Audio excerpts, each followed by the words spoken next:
All right, now let's get to regression. So you guys all have done some sort of regression at some point, even in 102, right? In 102, they give you a data file, and you're like, I don't know how to do this. I loaded it. Now I reg X on Y. Cool, here's my output. Yeah, we can do that. Yeah. And hey, I mean, we all have to learn. I have still so much to learn about econometrics, so never feel bad that you don't know stuff, especially if you're willing to learn more.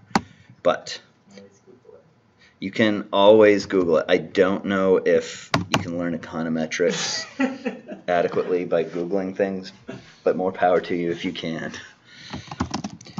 So let's reload some data that we are familiar with.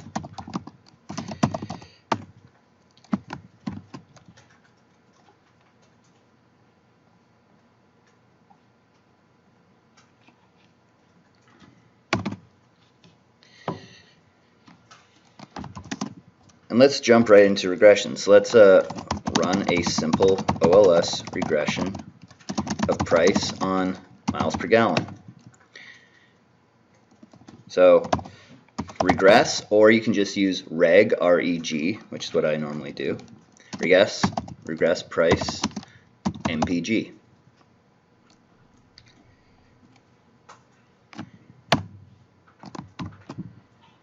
And if you run that, you get an output table that looks like this.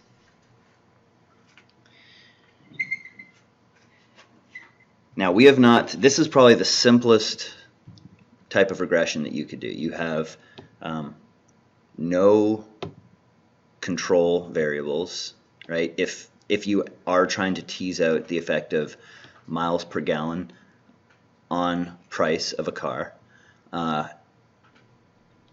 and you run this without any control variables and without any other structure, anything like that, someone's going to say to you, you know, I'm pretty sure miles per gallon is correlated with other things that you haven't included.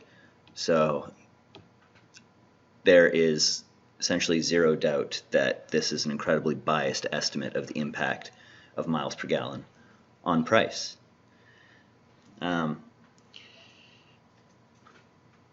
Let's say that's not an issue, just for the time being. Even if it's not an issue, we may still say, well, even if this is an unbiased estimate of the impact, our standard errors might be wrong, right? So our standard errors are going to be, relative to our coefficient. They are going to tell us whether or not we have some test statistic, a t-stat, that is large enough to suggest that maybe we have some statistically significant result. You know, like this divided by this is going to be your t-stat. But if these are wrong, then that means that our test statistic could be wrong, in which case we can't really rely on the t-stat to tell us whether or not we have significance. So what ways might this be wrong?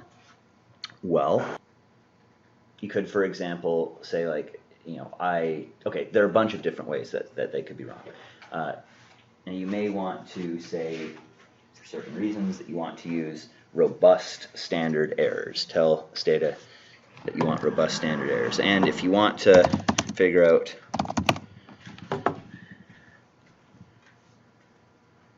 what that would be,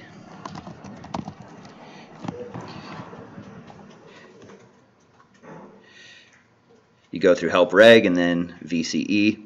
Robust is going to be the Huber-White sandwich estimator.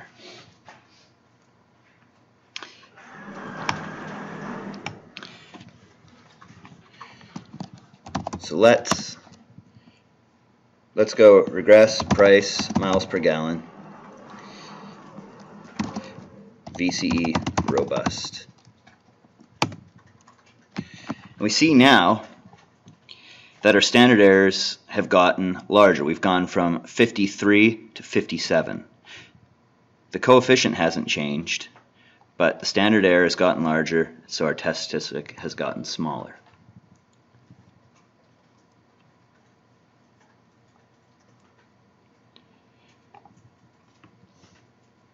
And if robust standard errors are the appropriate thing to do, then we should definitely make sure we are using them.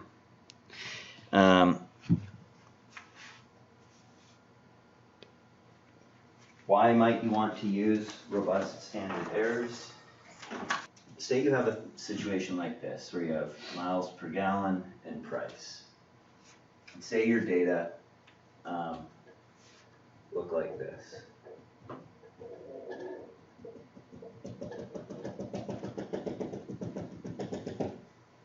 If you drew a line through your data,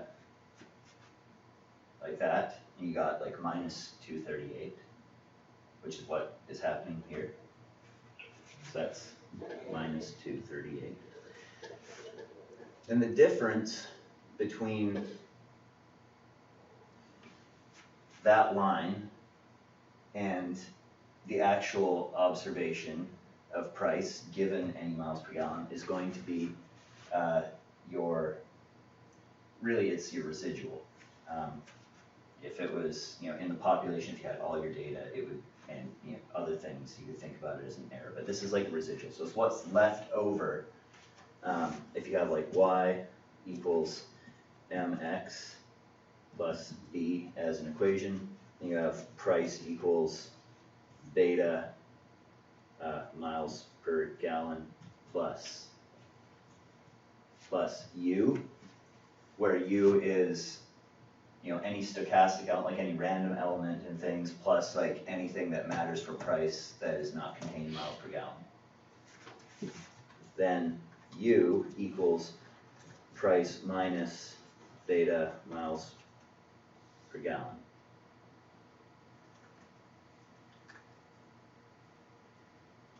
But this line is just going to be p hat equals beta hat miles per gallon, right? Because we were saying, for any given miles per gallon, say this,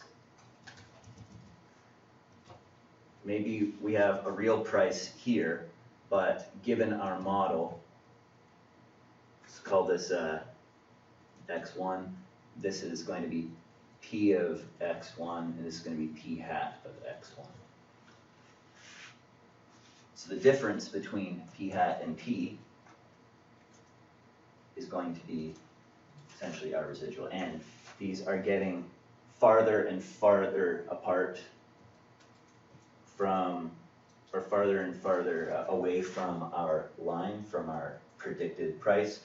So what's happening, if we look at our standard errors, then given what we just drew, if we're talking about our u, call that 0, then maybe they were looking like this, that was in miles per gallon.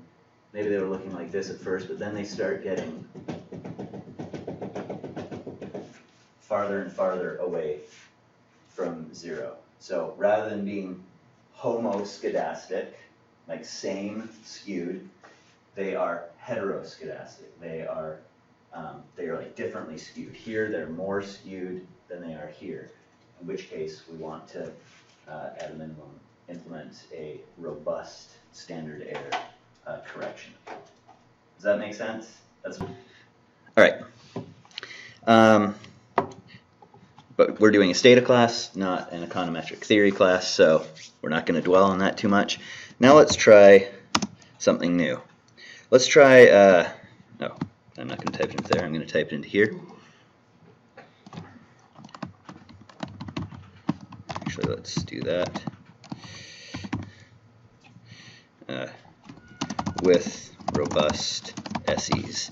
So what we did there was VCE robust. Now run an OLS regression of price on miles per gallon, weight, foreign, and rep 78. So the same sort of thing. Reg price, MPG, weight, foreign, rep 78.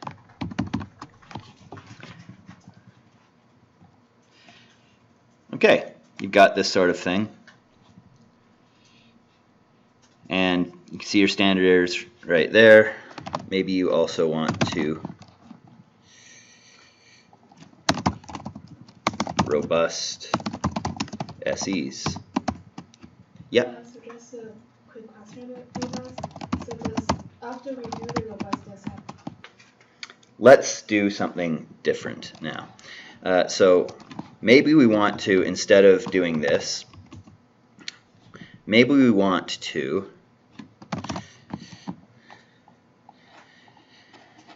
do clustered standard errors. So maybe we think that we have, so we're not going to use this. Maybe we think that our errors are correlated with each other. And that can be something that's problematic, right? If your errors are correlated with each other, you really need to think about what's going on and the implications that could have. But maybe you think my errors are only correlated among some group. So, for example, within a state, maybe we think that earned income tax credit receipts are going to be correlated across counties because different states have different policies for topping things up.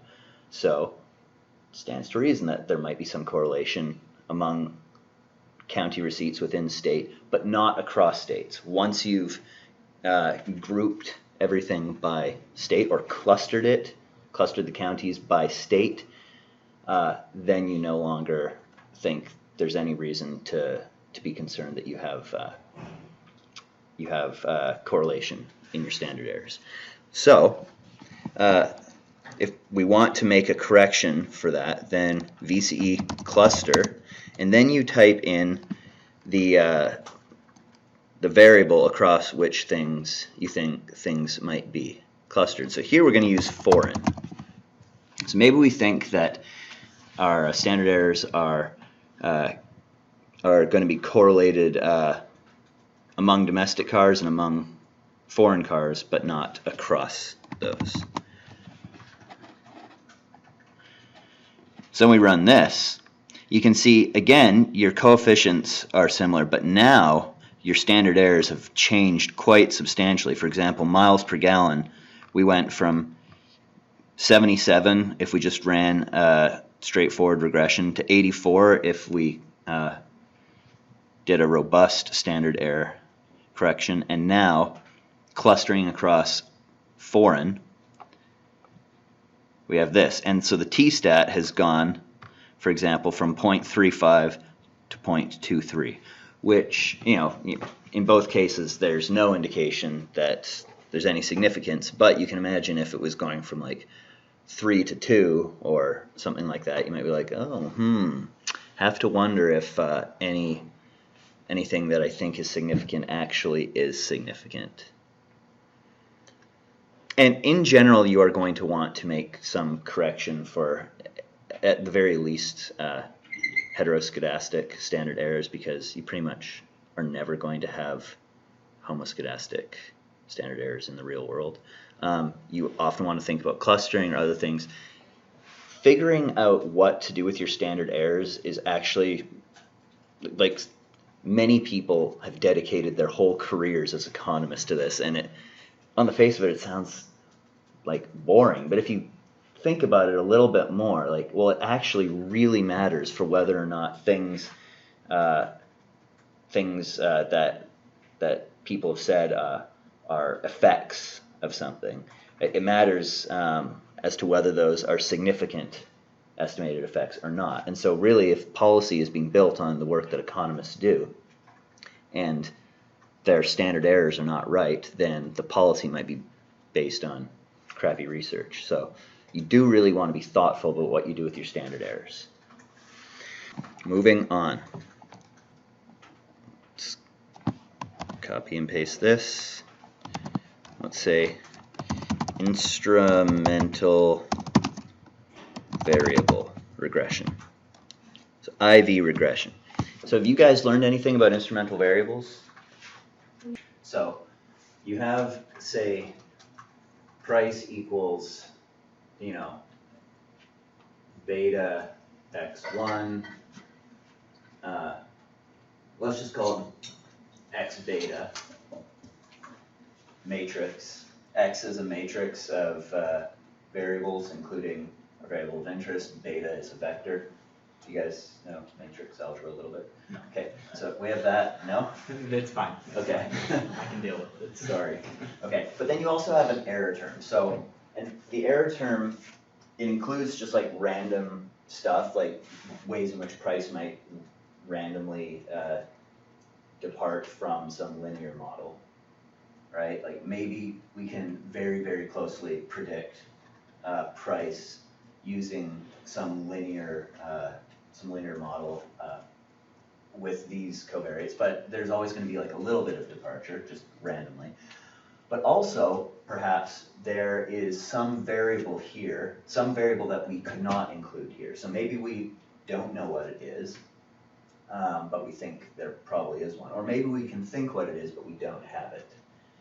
Now, if you don't have the variable that you think matters, then there are a few things. Do you think it matters because it affects price, but otherwise it's not correlated with anything? Is it only correlated with price? If so, or is it correlated with some of our control variables, but not with our variable of interest? So if we're interested in miles per gallon, is it true there is some other variable that might be impacting price that's correlated with miles per gallon? That's really the question we have. And if not, if it's not correlated with any of our control variables, or if it's correlated with our control variables but not miles per gallon, then we don't really worry about it. We just say, c'est la vie. It would be nice if we could maybe include like a proxy variable, like something that approximates that variable, that is correlated with it, the missing one, in order to reduce the size of our standard errors, because our standard errors are going to be built on our departure of reality from our predicted line. So if we can control for more things that matter, then we're going to be more precise. But if we think that variable is actually correlated with our variable of interest, in this case miles per gallon, then we're going to have a problem, because if we run a regression of price on miles per gallon and some control variables, but we don't include this thing that's correlated with miles per gallon, then the estimate that we create on the miles per gallon variable is actually going to be biased, because it's going to include the effect of this other variable that's correlated with it that impacts price. Obviously, there are going to be a lot of variables that are correlated with miles per gallon, but if they don't impact price, then who cares? So say we do have, or we're pretty sure that there is some variable that is correlated with miles per gallon that impacts price, and we do not have it. What can we do about that? Essentially what you want to do with an instrumental variable approach is to find some other variable that you do have that is only correlated with miles per gallon, only correlated with the price of a car through its correlation with miles per gallon. So it's correlated with miles per gallon, and it is correlated with price, but only through its correlation with miles per gallon. But it is not correlated with that omitted variable, that one that you don't have. So think about it in sort of a Venn diagram way. Say you've got price, and say you've got miles per gallon. And say you've got this other variable,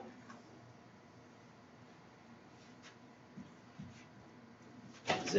It's often referred to as, or it's used Z, but your IV. And so it's correlated with price, but only insofar as miles per gallon is correlated with price. It's correlated with miles per gallon. It's correlated with price only through miles per gallon. So once you account for miles per gallon, there is no additional correlation of your IV with price, which means it's not correlated with your error term. So if you can find this sort of variable, you can use it to actually get unbiased estimates of the impact of price or of miles per gallon on price, assuming that you don't have other issues. You shouldn't have to try to learn IV from me in 5 minutes, but sort of. So if we've got weight in here, could you like would weight be the instrumental variable if we don't know miles per gallon, but the weight of the car is published? So it depends. If you think that weight is only correlated with price through miles per gallon, but is otherwise completely uncorrelated with price, then yeah, you could potentially use weight. But if you think that weight, if you think that there's some like overlap, like maybe it's not just like this, maybe it's like that. Like weight can impact cars or the price because people will pay more for a bigger car. So if that's the case, then it'll impact it in a way it's not miles per. Okay. And if that's the case, then it's not going to be a valid instrument. Okay. Now you can never test whether your instrumental variable is correlated with your error term. You have to essentially argue it and convince people that it's a valid instrument. So, and that's going to be up to your skills as an economist rather than doing some math stuff. Okay, so how would we go about doing this? Say we come up with an instrument. In particular, let's say that there's no national sentiment. People aren't like, I want to buy American. Let's say, rather, foreign is correlated with miles per gallon. And in fact, this argument would fail because the reason that foreign cars were cheaper in the past is probably because they were smaller cars and they were more fuel efficient as a result, and that's probably why a lot of people were buying them, because they were cheaper and they may have been better on gas. They certainly weren't the big boats that the American car companies were making. So let's go. IV regress. You may also consider using IV reg 2, which I think you have to install, but they're essentially equivalent. IV regress and then 2 SLS. Price. And now you need to include covariates that you think are important. Let's say like weight, length, and repair record.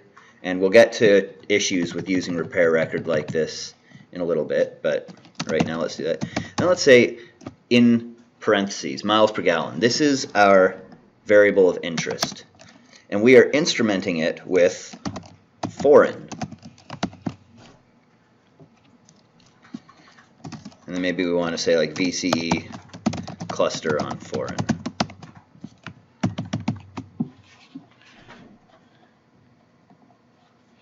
I should have run this with length included and without foreign. So let's see what it looks like if we don't do that beforehand, just so we can compare them.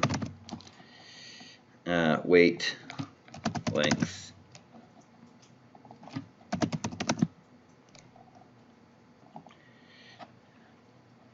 So this is just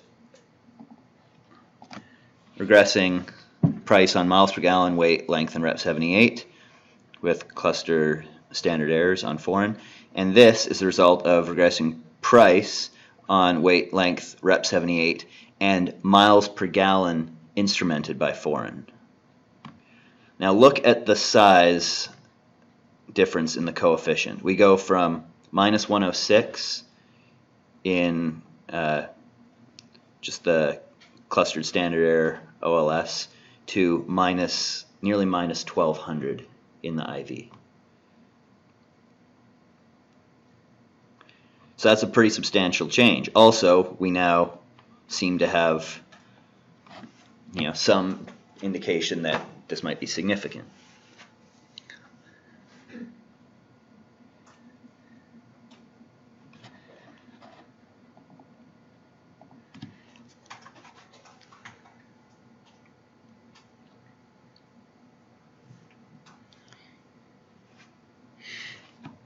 Now,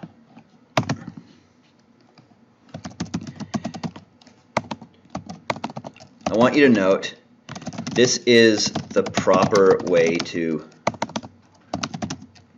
do an IV regression. If instead we wanted to do it by hand, we would be able to, or maybe not by hand, manually, we would be able to get the correct estimated coefficients, but would need to correct the standard errors. So, manually run an IV. So, just to give you a sense of what's going on in this this IV regress to SLS command, you can imagine doing it this way. First, regress miles per gallon on the instrument, but also on the other covariates that you're going to include in your regression.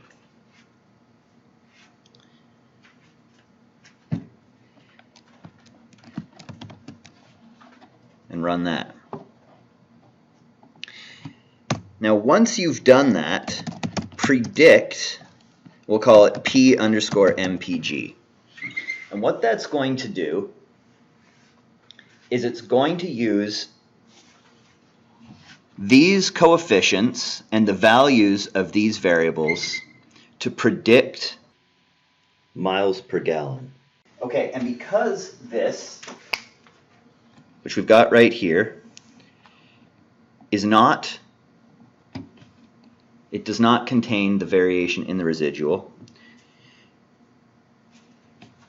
then that means it does not contain the variation that is contained within that omitted variable that we don't have, that one that's correlated with miles per gallon and with price.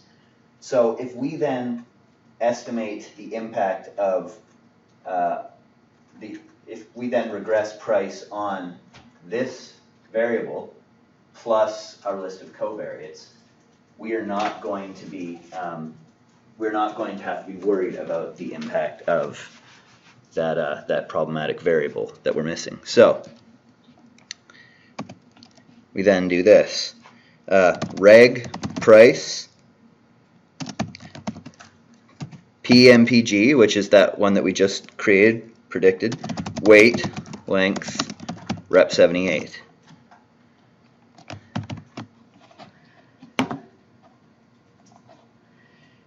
And if you compare the IV regression and what we just did, the coefficients are the same. Now, again, the standard errors are different. This is from the manual version. This is from the IV regress to SLS. So you need to correct your standard errors if you do it manually, but nonetheless, you get a sense of what the IV regression is actually doing.